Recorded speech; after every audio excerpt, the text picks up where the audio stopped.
Hi, I am Shobi. നമ്മളിന്നിവിടെ discuss ചെയ്യുന്നത് interior designing എന്ന കോഴ്സിനെ കുറിച്ചാണ്.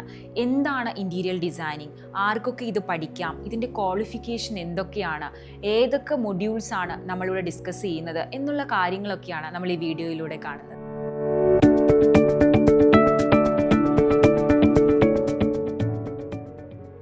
ഇൻറ്റീരിയർ ഡിസൈനിങ്ങിൻ്റെ 6 months കോഴ്സാണ് നമ്മൾ ആരോവിങ്സിലൂടെ പ്രൊവൈഡ് ചെയ്യുന്നത്. ITI, ഡിപ്ലോമ, BTech, സിവിൽ തുടങ്ങിയ ബാക്ക്ഗ്രൗണ്ടുള്ള ഏതൊരാൾക്കും ഈ കോഴ്സ് ചൂസ് ചെയ്ത് പഠിക്കാനായിട്ട് സാധിക്കും. ഇന്ത്യയിലും വിദേശത്തും ധാരാളം തൊഴിലവസരങ്ങളുള്ളൊരു മേഖല കൂടിയാണ് ഈ ഇൻറ്റീരിയർ ഡിസൈനിങ് എന്ന് പറയുന്നത്. ഒരു ബേസിക് പ്രൊഫഷണൽ പോർട്ട്ഫോളിയോ ബിൽഡ് ചെയ്യുന്നത് മുതൽ കരിയറിൽ എത്തുന്നത് വരെയുള്ള സ്റ്റേജസ് ആണ് ഈ 6 monthsലൂടെ ഓരോ സ്റ്റുഡൻസിനും ലഭിക്കുന്നത്. ഇതിൽ തന്നെ practical skills, software skills, technical skills എന്നിവയൊക്കെ കവർ ചെയ്തിട്ടാണ് ഈ ഒരു സിലബസ് പ്രിപ്പയർ ചെയ്തിരിക്കുന്നത്. 8 മൊഡ്യൂൾസ് ആണ് ഇതിൽ വരുന്നത്. First one is fundamentals of interior designing, second one is colour texture and lighting, third material and finishes, fourth building services, fifth space planning and functional design, sixth design software and visualisation technique, 7 professional practice and project management, 8 final project and portfolio development എന്നിവയാണ് ഈ 8 മൊഡ്യൂളുകൾ. First മൊഡ്യൂളായ fundamental of interior ഡിസൈനിങ്ങിൽ വരുന്നത് interior ഡിസൈനിങ്ങിന്റെ history, standards, elements എന്നിവയുടെയൊക്കെ ഒരു പഠനമാണ് വരുന്നത്. Module സെക്കൻഡിൽ നമ്മൾ പറയുന്നത് കളർ ടെക്സ്ചർ ആൻഡ് ലൈറ്റിംഗ് ആണ്. ഒരു ഇന്റീരിയറിൽ എങ്ങനെയൊക്കെ കളർ ഉണ്ടായിരിക്കണം, അതിന്റെ മെറ്റീരിയൽസ് എങ്ങനെ വരണം, അതിന്റെ വിഷ്വൽ എഫക്ട്സ് എങ്ങനെ ആയിരിക്കണം എന്നുള്ള കാര്യങ്ങളൊക്കെ നമ്മൾ പഠിക്കുന്ന ഒരു ഭാഗമാണ് മൊഡ്യൂൾ സെക്കൻഡ് എന്ന് പറയുന്നത്. Third module is materials and finishes ആണ്. ഒരു ഇന്റീരിയർ ഡിസൈനിങ്ങിന് ആവശ്യമായ മെറ്റീരിയൽസ് ആൻഡ് ഫിനിഷസ് തിരഞ്ഞെടുക്കുമ്പോൾ അത് ഏത് രീതിയിലായിരിക്കണം, എങ്ങനെയായിരിക്കണം, അതിന്റെ ക്രിയേറ്റീവ് ബാലൻസ് എങ്ങനെ കൊണ്ടുവരണം എന്നുള്ളതെല്ലാം ഒരു ഉദ്യോഗാർത്ഥിക്ക് കൃത്യമായ ധാരണ നൽകുക എന്നുള്ളതാണ് തേർഡ് മൊഡ്യൂളിൽ നമ്മൾ ഡിസ്കസ് ചെയ്യുന്നത്. മൊഡ്യൂൾ ഫോർത്ത് ബിൽഡിംഗ് സർവീസസ് ആണ്. ഇതൊരു ഇമ്പോർട്ടൻറ്റ് ടോപ്പിക്കാണ്. കാരണം ഒരു ബിൽഡിംഗ് സർവീസസിൽ ഒരു ഇൻറ്റീരിയർ എങ്ങനെയൊക്കെ ഇംപ്ലിമെൻറ്റ് ചെയ്യാം എന്നുള്ളതാണ് നമ്മളിതിൽ പഠിക്കുന്നത്.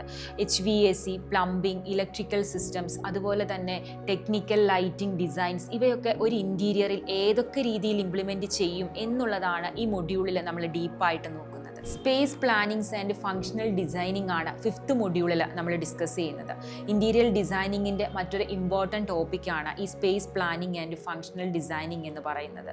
Space planning, furniture designing, floor plans, layouts, creations, അതുപോലെ തന്നെ കസ്റ്റമേഴ്സിൻ്റെ ശരീരഘടനയ്ക്കനുസരിച്ചുള്ള സ്പേസസ്, ഫർണിച്ചേഴ്സ്, ഇവയൊക്കെ ഏത് രീതിയിൽ ക്രിയേറ്റ് ചെയ്യണം, എങ്ങനെ ആയിരിക്കണം എന്നുള്ള കാര്യങ്ങളാണ് നമ്മൾ ഈ 5th മൊഡ്യൂളിൽ ഡിസ്കസ് ചെയ്യും. Design softwares and visualisation techniques ആണ് നമ്മൾ 6th മൊഡ്യൂളിൽ കവർ ചെയ്യുന്നത്.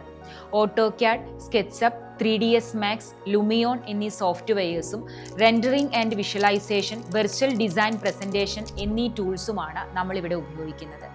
AI, VR, AR തുടങ്ങിയ ഇൻഡസ്ട്രി സ്റ്റാൻഡേർഡ് ആയിട്ടുള്ള ടൂളുകൾ ഉപയോഗിച്ച് ഇൻറ്റീരിയർ ഡിസൈനിങ്ങിൽ ക്രിയേറ്റീവ് ആയിട്ടുള്ള പ്രൊജക്റ്റുകൾ നിർമ്മിക്കുന്നതിന് സ്റ്റുഡൻസിനെ നമ്മൾ ഈ ഒരു മൊഡ്യൂളിലൂടെ പ്രാപ്തരാക്കുന്നുണ്ട്. Professional practice and project management എന്ന 7th മൊഡ്യൂളിൻ്റെ ഇമ്പോർട്ടൻറ്റ് പാർട്ടായ client communication, budget control, project timelines, managing terms and contractors, legal and ethical considerations, bill of quantity എന്നിവ കവർ ചെയ്യുന്നുണ്ട്. 7th മൊഡ്യൂൾ എത്തുമ്പോഴേക്കും ഓരോ സ്റ്റുഡൻസും ഇന്റീരിയർ ഡിസൈനിങ്ങിന്റെ ഏതൊരു പ്രൊജക്റ്റും ഈസിയായി കൈകാര്യം ചെയ്യുന്ന തലത്തിലേക്ക് എത്തുന്നു. 8ാമത്തെ മൊഡ്യൂളിൽ പ്രൊജക്ട് ആൻഡ് പോർട്ട്ഫോളിയോ ഡെവലപ്മെന്റ് ആണ് വരുന്നത്. ഫസ്റ്റ് മൊഡ്യൂൾ മുതൽ 7th മൊഡ്യൂൾ വരെ പഠിച്ച കാര്യങ്ങൾ ഉൾക്കൊണ്ടുകൊണ്ട് ഒരു ബെറ്റർ പ്രൊജക്റ്റ് ക്രിയേറ്റ് ചെയ്ത് ഒരു പോർട്ട്ഫോളിയോ ബിൽഡ് ചെയ്ത് ഒരു ബെറ്റർ കരിയറിലേക്ക് എത്താൻ ഒരു സ്റ്റുഡൻറ്റിനെ 8ാമത്തെ മൊഡ്യൂളിലൂടെ നമ്മൾ പ്രാപ്തരാക്കുന്നുണ്ട്. ഒരു ജൂനിയർ ഇന്റീരിയർ ഡിസൈനറായി ജോലിക്ക് കയറാനോ അതല്ലെങ്കിൽ സ്വന്തമായൊരു പ്രൊജക്റ്റ് തയ്യാറാക്കാനോ അറ്റ് ദ എൻഡ് സ്റ്റുഡൻറ്റിന് സാധിക്കുന്നു.